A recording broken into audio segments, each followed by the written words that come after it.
How can you tell if you just have a bad mindset or a bad attitude, or if maybe perhaps you're struggling with depression? We're having a real serious conversation today on Business Mindset Mastery. My name is Heather Gray, and I hope you'll listen in. I'm not going to be able to cover the differences between bad mindset and depression in a whole podcast episode. I think it's a more important conversation that you got to dive deep into, listen to a lot of different sides, be open to different points of views and experiences. And I know I can't do that all in one day, but I hope to start a conversation and we can see what happens next.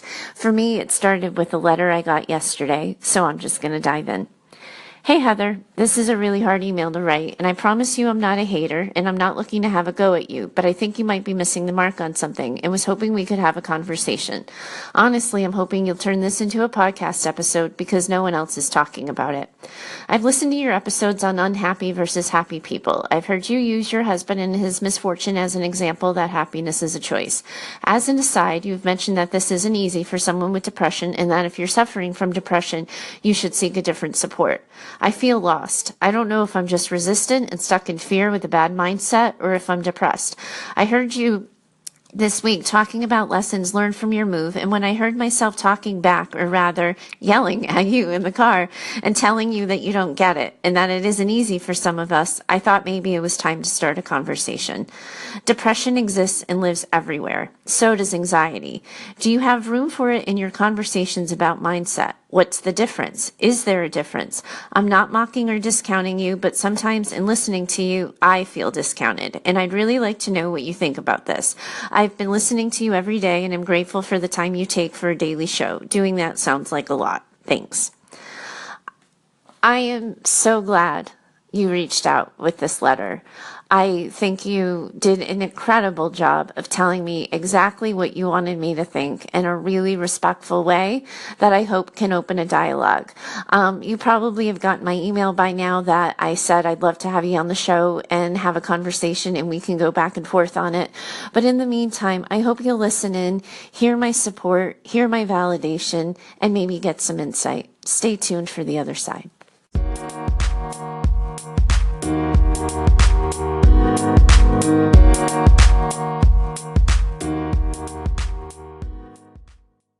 I'm so glad this listener reached out to me. I really am. I think sometimes people dodge the stories of depression and the reality that depression exists wherever we go. So of course, business owners have it, entrepreneurs have it, people with big dreams have it. And I do think it's really unclear what the difference is between mindset and depression. I thought it was important that I start there. When people ask me, well, you say you're a mindset coach, what the heck is that? What I tell people is that mindset is about the psychology of success. It's recognizing our thought patterns, our behavior patterns, our beliefs and values, looking at them and seeing how they affect our business decisions, how they get us to where we want to be, and how they sometimes hold us back. And absolutely, our personal stories and histories are always going to be a part of that. It's always a part of the discussion. That's why I get really annoyed when mindset coaches are out there and they don't have any trained clinical experience, because you shouldn't be doing this work if you can't handle the tough stuff too. That being said, depression, the way I look at the difference between mindset and depression, mindset is when you're talking about business. Mindset is when you're talking about your career, your aspirations, the things that go into your professional life. I know a lot of people struggle and use mindset for how they live their lives and how they set goals. I often think that sometimes some of that gets all tangled up in self-esteem and we can't tell the difference. A lot of people use the word mindset for how they approach their lives, and I get it. I probably do too. Sometimes we call it having a positive attitude. Sometimes we have it like, looking on the sunny side of the street, or, whatever the expression is. But some people work really hard to have a positive outlook or perspective in their personal lives, and they use the word mindset for that too. Where I look at the difference is usually when someone has a poor mindset. They have a poor mindset about a specific thing. So in my neck of the woods, it's always going to be about work and professions and what you're doing, what you're not doing to build a business, to start a new dream, to chart your path. That tends to be the flavor of the conversations I have on a regular day-to-day basis these days.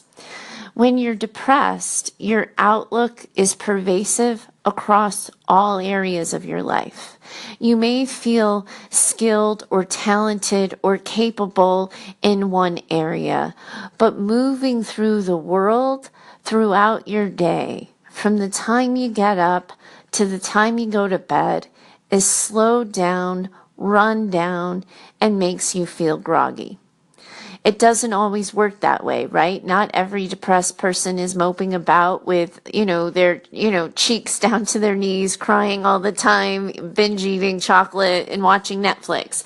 It looks differently for different people. And that's why I think this is going to be a longer conversation. I can't possibly cover all aspects of it in a single podcast episode, but I do want to start the conversation. And the way I see the difference, and this is to the listener who wrote to me, is a bad attitude lifts. A bad attitude will be getting grumpy at traffic and getting over it, or getting really frustrated trying to, put up a sales page for your business and then figuring it out, sucking it up and doing it.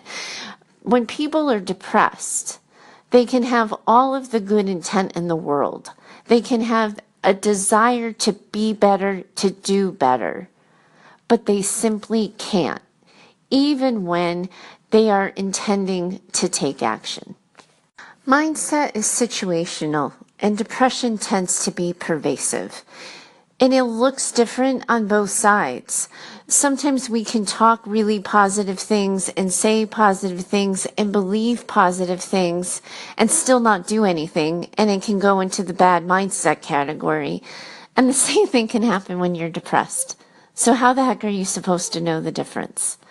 I go with, is this a chronic problem that you have tried to stop and have been unsuccessful in doing so? A lot of people with bad attitudes and poor mindset haven't really tried to stop.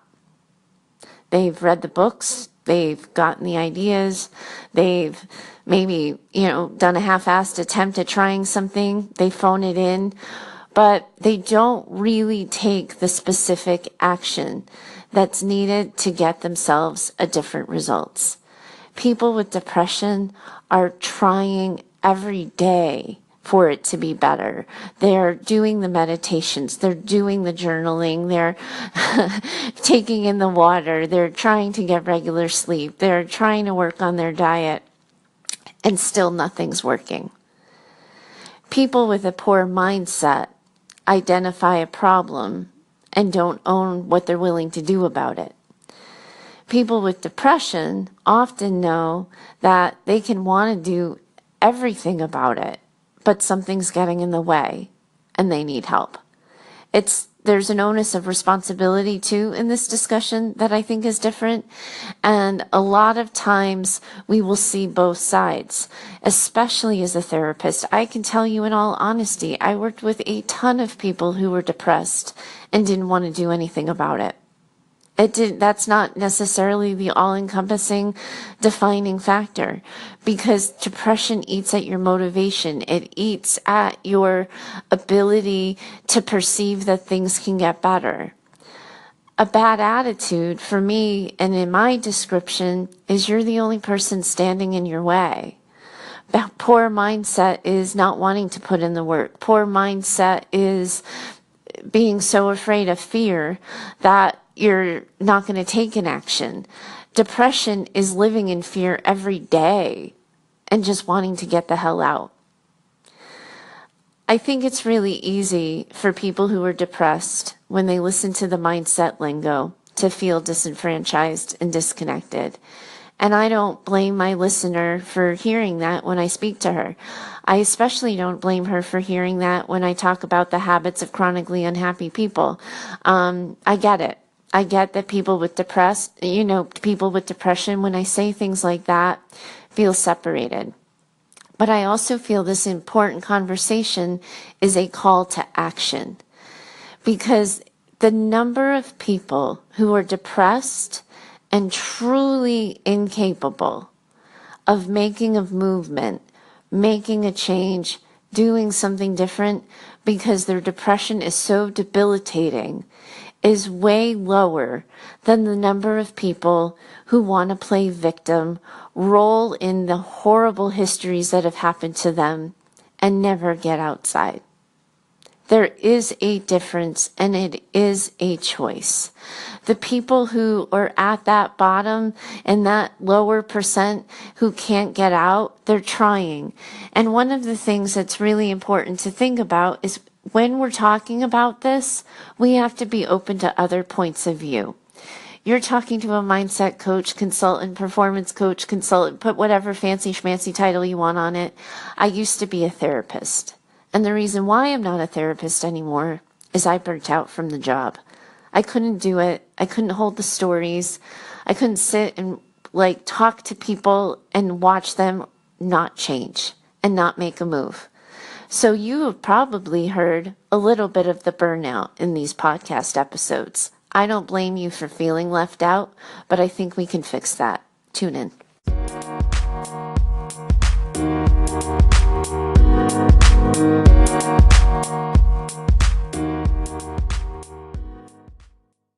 The listener who wrote in isn't by far the first person who tells me I make it sound so easy, or I oversimplify it, or I don't understand.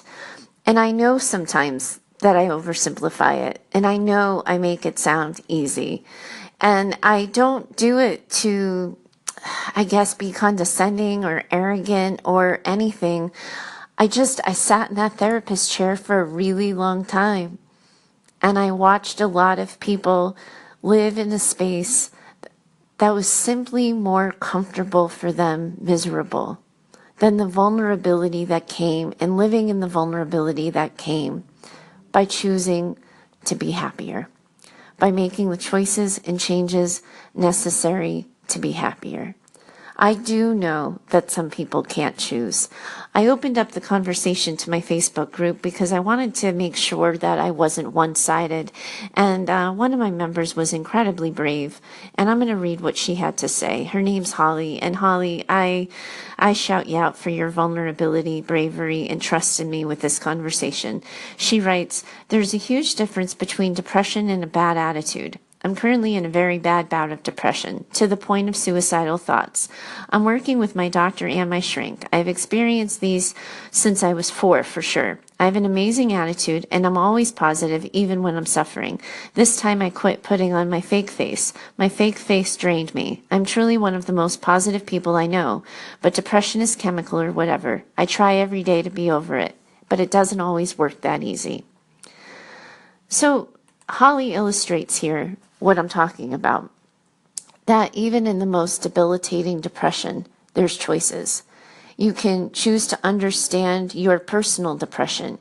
You can choose to understand and own the parts of it that have the parts of your life that have contributed to your depression, the situational events that have happened, the things you've experienced, and you can choose to get help. And you can choose to stick with the help and take the advice and direction that the help offers. There's still choice here, largely on the person who's suffering. And that's the problem when people are depressed. The major symptom is that suffering that takes away their will and their motivation to do something. Sometimes, like Holly points out here, you need a positive attitude to say, oh, I've been here before. I actually have been here enough times now that I know it gets better. And now, hey, maybe I slow myself down by being, too fake positive, putting on the face, putting on the mask. Maybe I'd get better faster if I stopped trying to feel and look better and I just did the work of getting better. I think she makes a really important point. And people who have a bad mindset don't do any of that. They don't make that choice. They roll around in their victimhood. They stay stuck and frozen in fear. They talk to you about imposter syndrome. They tell you how it's never going to get better. The depressed person often thinks all those things, and they still want to do something about it. You can see how I'm interweaving this, right? That it's kind of gray and cloudy, but that it really comes down to ownership of choice, of recognizing your intent to do and feel better, to recognize that when you're taking action, you don't feel better, even though you're trying to think positive thoughts. And if that's what's happening, you're struggling with depression. Because when it's just mindset and you're your own, worst enemy and you're the one holding yourself back, when you do the work, when you push through the fear, when you have the hard conversation, you feel better. Because it's just a bad attitude and a bad mindset. And you shifted it and it worked and you got yourself to the other side of it. If you're struggling and you're not on the other side of it, I really, really hope you'll consider getting help.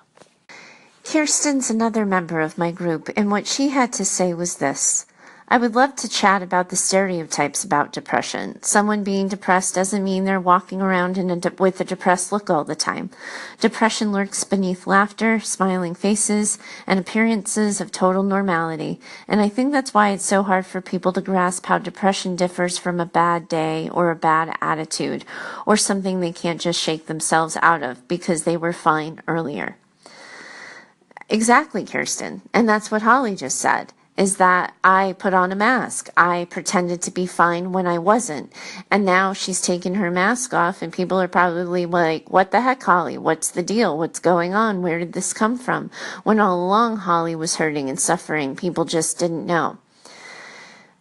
Depression is something that's really hard to talk about. It's, in a lot of ways, it's a lot like addiction, right? Where people get into this naming, blaming place around choices that people make and understandings of it. And in all honesty, I think I could easily be accused of that too. I definitely, like I said, like you're listening to a podcast that's run by a burnt out therapist. So I certainly know that I have my own opinions and points of view on this, but I do think that it comes down to being honest with ourselves, of being straight with who we are, what we want, and what we want to do. And when we are doing our best and our best isn't working, then we need to start having an honest conversation about depression. Because I don't think that the mindset strategies about, well, just do it and just change can apply to depression. One of the main differences I see between mindset and depression is that mindset, we don't necessarily need to process the history all that much. We don't need to dive deep into family histories of why you're stuck in fear, why you're stuck in a bad place. We don't need that understanding. People who struggle with depression sometimes do. They need to find the root so they can pull it out, look at it, and decide what they want to do next. Marcy added, sometimes people with depression will hear talk about mindset and feel like they should be able to do the work and get a handle on things, but it just doesn't work. I used to be there. I've suffered with depression, and now I can recognize the difference.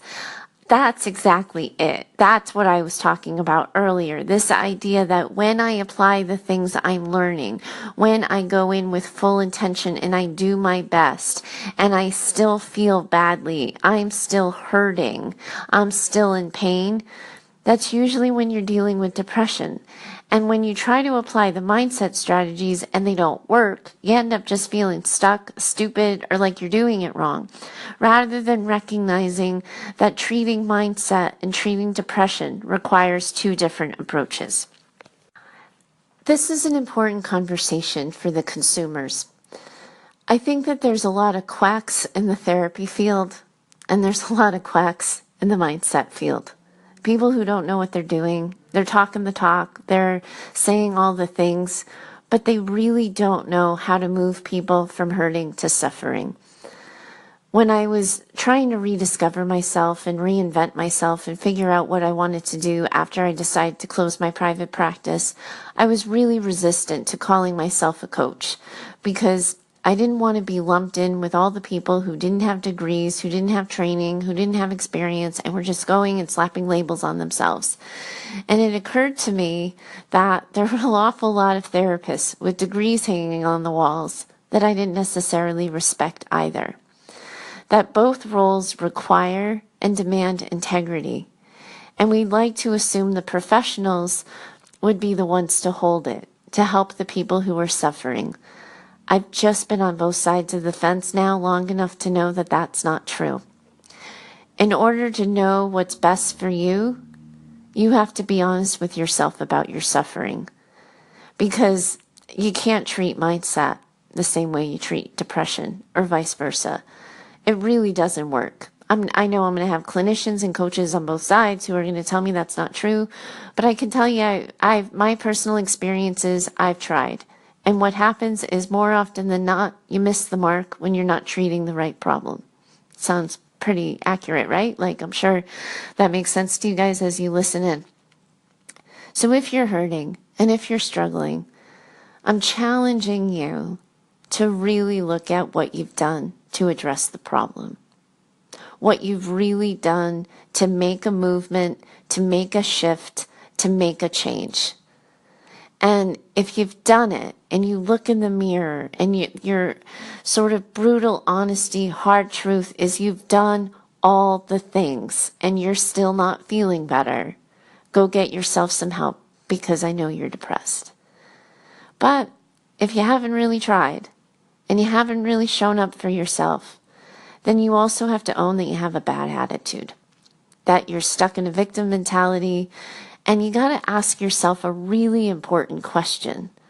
What are you so afraid to let go of that you don't want to look on life better, that you don't want to look at yourself better or your own potential and your own possibility better? What's getting in the way of that? What do you have to sacrifice or compromise on in order to live life better? My guess is when you get to the root of that, you're going to find vulnerability and the fear that comes with giving it all and it not working out and putting yourself out there and being knocked down. You got to ask yourself another question now. Are you going to be willing to get back up and try again? Are you going to be willing to show up for yourself? Is not getting knocked down really the worst thing that could ever happen? Because I'm in the States right now and we've had a couple of hurricanes and Puerto Rico is decimated and a lot of awful things have happened. California is getting torn apart with wildfires right now.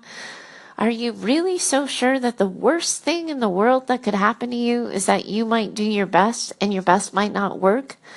And you really don't think you can survive that?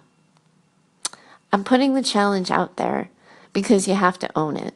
And I recognize that in doing that, I'm going to piss some people off. And I'm going to get more letters and more things of people telling me that I don't get it. But if you're doing your best and your best isn't working, identify depression and get yourself help.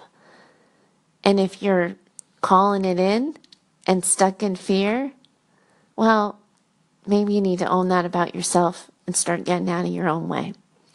On the other side of this break, I want to let you in on Marie's comments. She's another member of my group, and I liked what she had to say, and it's an important reminder for people who are struggling with depression.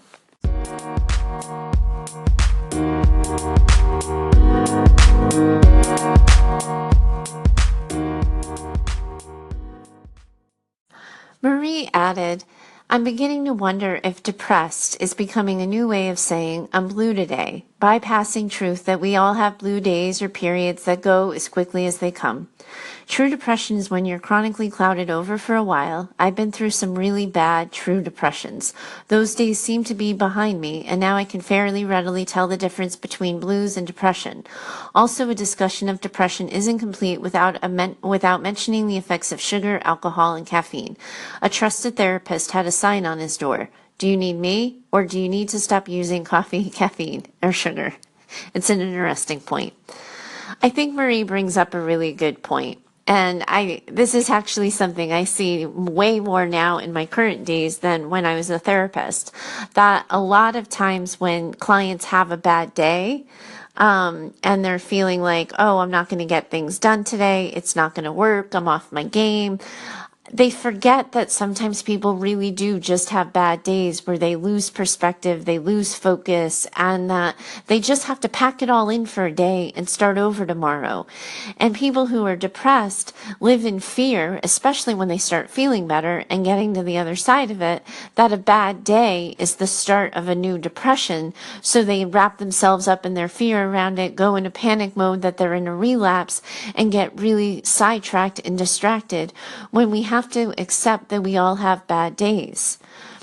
I think people freak out at bad days because they don't know what they're supposed to do about it. They don't know what to do with a bad day. They don't like all the feelings, the mistrust, the doubt, the insecurity that pops up. So they just want to shove it down, find a solution for it, move past it, brush it aside. But I think an important part of the story and an important thing to consider is, what do you like to do when you're feeling bad? What makes you feel better? Are you I need to go walk in nature? For me personally, I like getting in the car and driving and going as far as possible. I remember I had a super stressful week at work several years ago, and I got up one morning here in Boston and I drove 4 hours to Vermont, had a cup of coffee. Literally, that's all I did, had a cup of coffee in Vermont, and then drove all the way back. And so it was an 8-hour day, but I came back feeling better because I kind of know that sometimes I need to physically get away from my problems in order to get a new perspective and a new point of view. Other people know they need exercise. Some people know they need to talk it out, that there's a certain person they need to talk to, or a certain book they need to read, or a certain passage they need to find. But so often people fall down, crack, and crumble over the bad days because they simply don't know how to deal. And this is where depressed people and people with a bad attitude can simply stay in the same pool here, because it's the same thing. People need to take the time to become self-aware about who they are, how they move through the world when it isn't going so well. We need to build the toolkits of capability so that when it is a bad day, when the deck is stacked against us, when something isn't working out, we feel capable in dealing with it.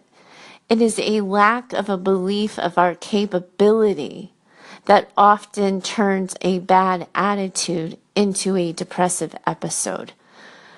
Depressed people struggle with the idea and the belief that they're capable. Mindset and bad attitude people ignore the fact that they already are. And when we don't know what's going to make us feel better, when we don't know what's going to soothe us, what's going to relieve the tension, we stay in that bad place way longer than we need to. It's unnecessary.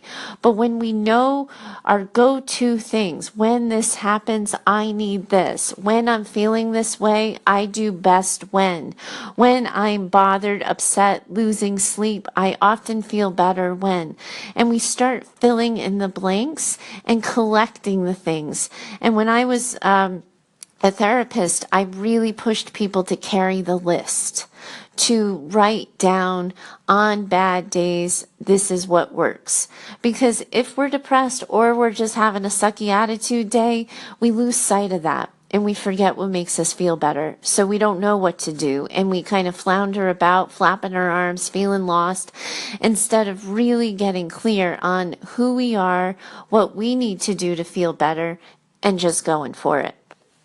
I wouldn't feel like I was having this conversation with integrity if I didn't also have a conversation with you about the chemical imbalance that's associated with depression. That's where we get all medical and scientific, and it's always up for a lot of debate. But there are people who are deeply struggling, in pain, and among the walking wounded, who would feel better if they considered taking an antidepressant, taking medication.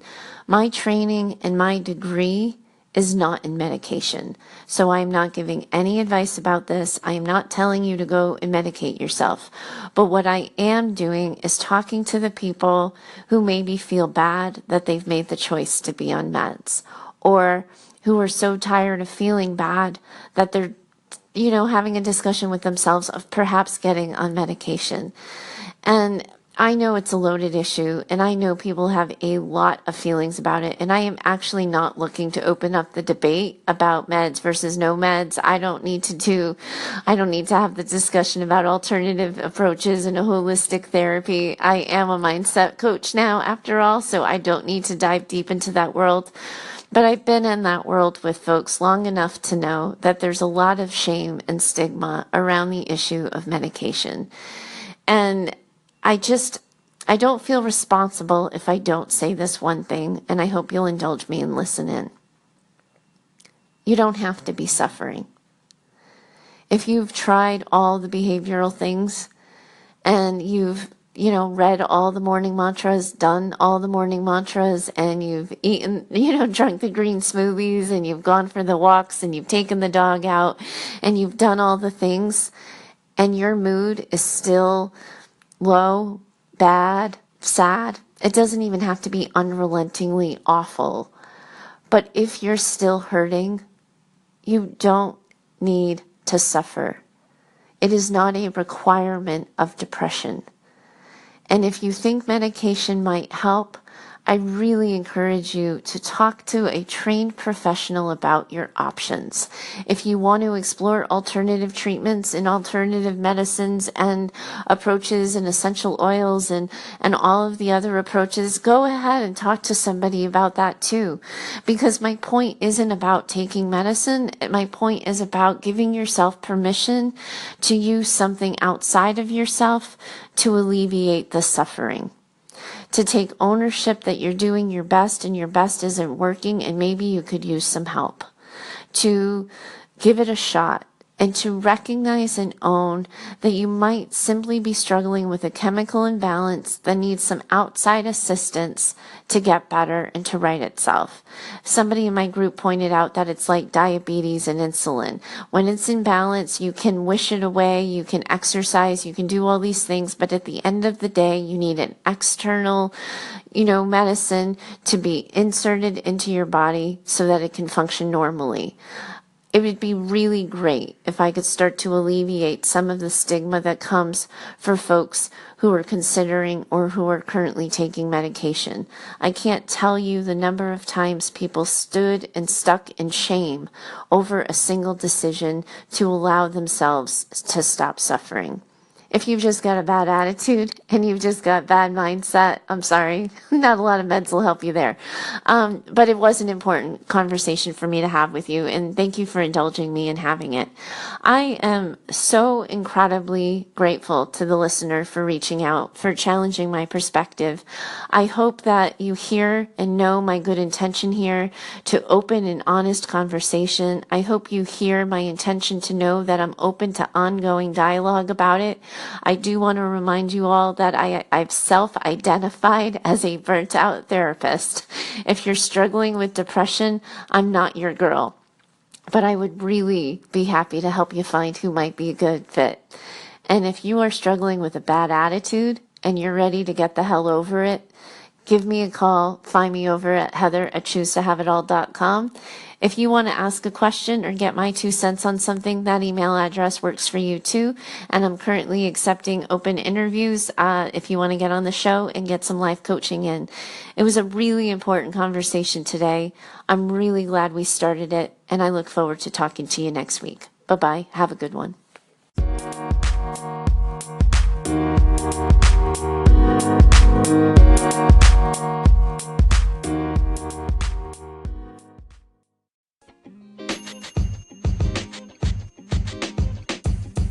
The podcast you just heard was recorded with Anchor. If you want to make your own, download the Android or iOS app completely free from anchor.fm/podcast. That's anchor.fm/podcast.